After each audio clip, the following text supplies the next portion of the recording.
In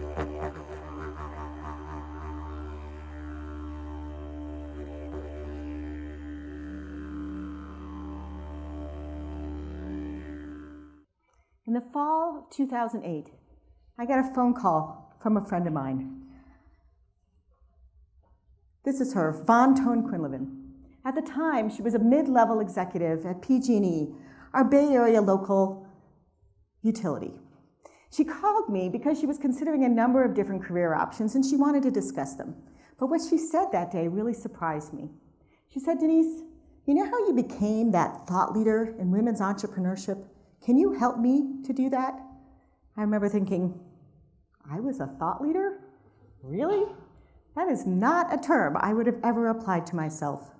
And yet, over the previous decade, I'd actually founded a trade association for women entrepreneurs. And I'd grown it from one office in Silicon Valley to 7 cities across the country. I'd helped to start Springboard, the first venture conference for women entrepreneurs. And the combination of those two roles gave me a unique bully pulpit to get out and advocate for a cause I cared deeply about: access to venture financing for women entrepreneurs. The opportunity led to many different places. I went across the country speaking. I participated in convenings. I was frequently talking with the media. And really, my goal was to make a difference in this world around this issue, but I had no plan. I had no strategy to be a thought leader. In fact, what I would have called myself instead was maybe an accidental thought leader. Somebody who was in the right time with this commitment to make a difference. I'm betting there's a lot of other accidental thought leaders in this room. So I was particularly excited by this opportunity that Von presented me. Over the next week, we sat down and we wrote a plan. And for 4 years, I worked as her coach and advisor, her sounding board, as she created a first-of-its-kind program for people within the utility industry to come together and form a first-of-its-kind program called Power Pathway.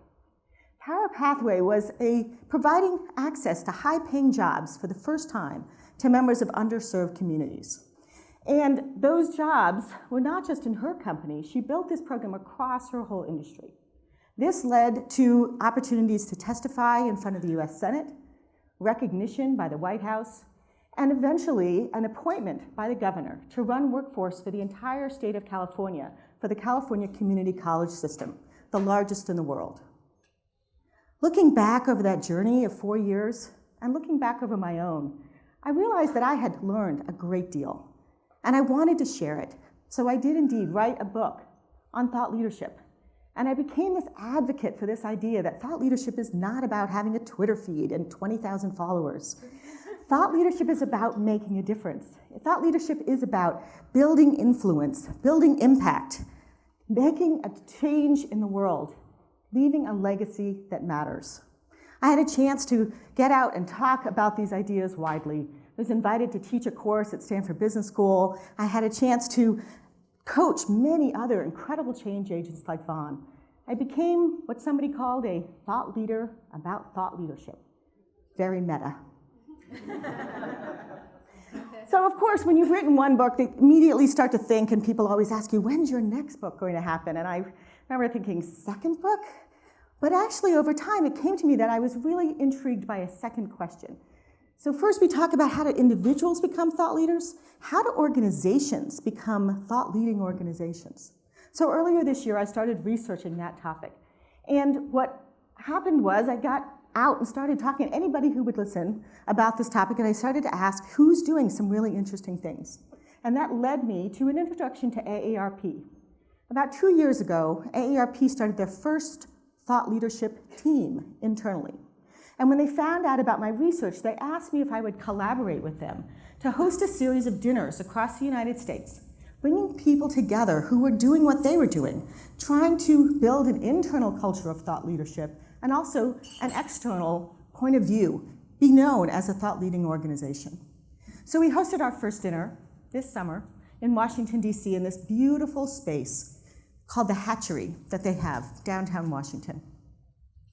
We brought together people from big companies, from small companies, from nonprofits, from for-profits, from academia, and from government.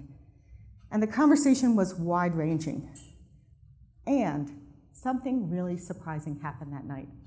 No matter where we started the conversation, it kept coming back to one topic: trust. The people from the financial services industry said, nobody trusts us anymore after the last 2 financial crises. Those from academia said, nobody trusts academics anymore. They're the experts. Nobody wants to hear from experts. In fact, one by one, around the table, they shared their stories that they were having a lot of challenge, not building thought leadership, but really just even rebuilding trust in their institutions. I went home and started thinking about this, and I started thinking that thought leadership for individuals and organizations is quite different. And in fact, in this day and age, it's really become an imperative that this isn't about influence and impact. This is about rebuilding trust. When I got home, my friend told me about this thing called the Edelman Trust Report. You may or may not have heard of it. It is an annual report that studies the global trends around trust. And here's what I learned. 2017 is the year of trust in crisis. Think about that. Trust in crisis. But we're all feeling it, aren't we? Right? We've lost faith in our institutions. We've lost faith in our government, in the media, in the church, in pharmaceutical companies, in banks. I could go on. But I'm not really a person who likes to focus so much on the problem. I like to focus on the solution. And I would love to stand up here today and in the next 10 minutes tell you how to solve this. But I do believe instead that I'm going to start a conversation, because I think it's going to take all of us working together to create the solutions to turn this tide. Rebuilding trust is going to take all of us, because indeed, we are feeling overwhelmed, but so is everyone else. And the people in this room, we are the leaders, the informal and the formal leaders that people look to. They look to us to be trustworthy. They look to us to have the answer. They look to us to be leaders that they can follow with moral courage to take on those who need to be held accountable. They look to us to be the kind of people who can be transparent and vulnerable and can listen. All of this is a beginning, but I want to talk about some particular strategies that I've uncovered in my work that may be a good starting point. The first of those is from change.org. I interviewed the president of change.org. Her name is Jennifer Dulski, and I was asking her about their organization. And of course, for those of you who aren't familiar, change.org is the folks who provide the tools and the technology for any one of us to connect with millions around a cause we care about. About 2 years ago, internally to change.org, she told me that they wanted to create a mentorship program. They wanted to ask all the folks about how they might do this, so they sent out a survey. They said, who wants to be a mentor? Who wants to mentor? And here's what came back. Almost no one wanted to be a mentor, and almost everyone wanted a mentor. She said, we needed to fundamentally rethink this concept. So they started this program called Life Hacks. The concept behind Life Hacks is that every student is a teacher. What does that mean? That means that they were going to create a platform for anyone to come forward and share their expertise. Now, that expertise might be in yoga, it might be in fly fishing, bodybuilding, whatever it was. But the idea was to create a platform for them to come forward and share their expertise with one another. Once they'd mastered that internal presentation, they were invited to go externally, to begin to share their expertise in community events, at conferences, etc. And you're probably thinking, what does any of that have to do with trust? So let me tell you. I think that trust begins within organizations, when we break down those silos, that us versus them mentality, and we start to see each other as having valuable expertise. We start to listen to one another and understand that everyone is in this together. And when we send our employees out into the community, they start to rebuild the connections between the community and the institution itself. I believe that trust is the glue that binds communities together. So we need to have our members of our company out and talking with folks in the community. So my second idea comes from an interview I did with the VP of Research. Joe Galvin at Vistage. For those of you who are not familiar, Vistage is a 60-year-old organization that has got 20,000 members around the globe. And what they're all about is creating advisory councils for CEOs and business owners to help them to grow and scale their businesses. What he told me about was a very interesting cultural norm that they've developed, both in their advisory boards and in their organization. And they call that norm carefrontation. Carefrontation is this idea that we want positive criticism in order to eliminate the weak ideas and strengthen the strong. I would like to advocate that carefrontation should be a norm everywhere. It should be a norm in every organization because the truth is we do need confrontation. I would say in a lot of the organizations we've been seeing where a breakdown in trust has happened, there hasn't been enough confrontation. But I also believe that we need to create a culture where people feel safe coming to work, because only then do they bring their best ideas. So those are two cultural things we can do. But I also think there's some things we can do in our community. So this idea comes from this experience I had working with women entrepreneurs. As I told you, in the 90s, I started this trade association for women entrepreneurs, and I started Springboard with a group of others, and all of us were concerned by one particular statistic. 99% of the funding was going to men, 1% was going to women. I know, I thought it was a little ridiculous myself. We were determined to do something about it, but it has been many years since then, and we have not made a lot of progress. Even in a really good year, maybe 10% of the funding goes to women entrepreneurs. And that's in the US. Globally, it's much less. So it's given me a lot of time to reflect on why this is so. And I think it comes down to one basic human trait. There are folks in our circle that we trust and those outside our circle that we don't. Those in our circle are like us. Now, I am just as guilty of this as the next person.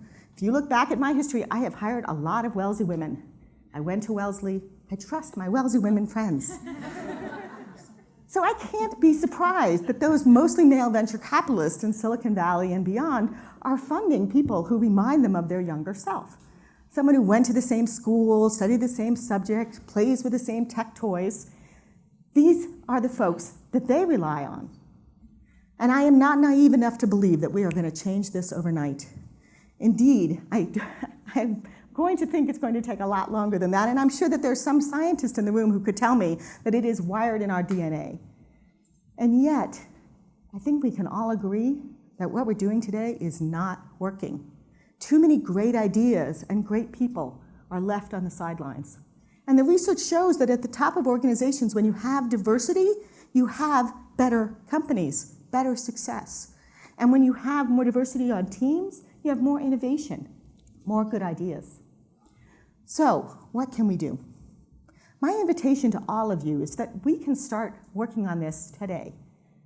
Thinking about who we're sitting with as we come back from the break and having a conversation with someone we would not naturally meet. At lunch, talking about who's in our trust circle and how might we expand it.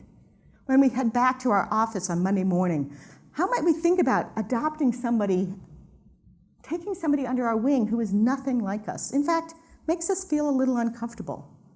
I'm not talking about writing a check and sending it off to a charity. I'm talking about making a difference with someone that you would not normally meet, would not normally connect with. How might this work?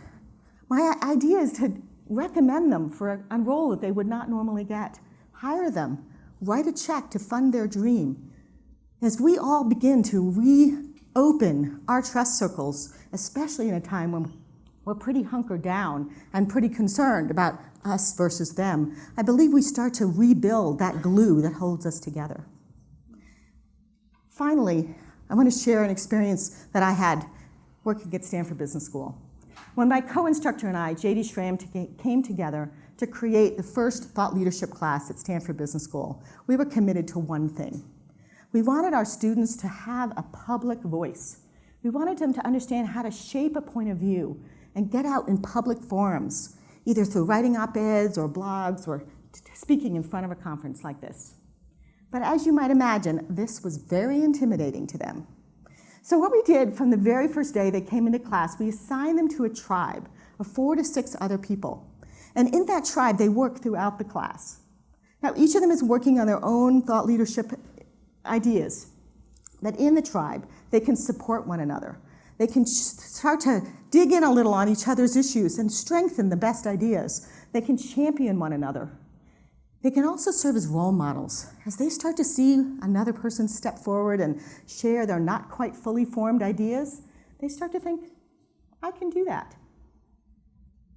They also continue to meet long after the class, which was really surprising to us. But what I realized is that meant to me that we should take this idea of tribes outside the classroom. If we are going to tackle this big challenge of trust in crisis, we are going to need some support. Because the first thing that shows up when we try to take on the big ideas is what one of my clients calls the itty-bitty shitty committee in our head. You all have one of those, right? I could tell by the laughter. What does it say? It says, who are you to think you can make a difference? Who are you to think you matter? And yet, if we are going to tackle this big challenge ahead, we're going to need to have a lot more conversations. We're going to need to have some support.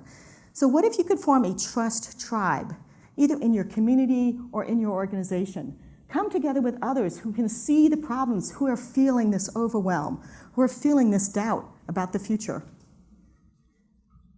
I've shared a number of different ideas today. I've talked about how we can rebuild our culture, how we can adopt models like life hacks or carefrontation. I've talked about how we can expand our trust circles and build our trust tribes. I hope that you can come away with a few ideas and you'll form your own, because I believe that it will take all of us. And together, we can rebuild trust in our institutions, in our communities, and in the future. Thank you.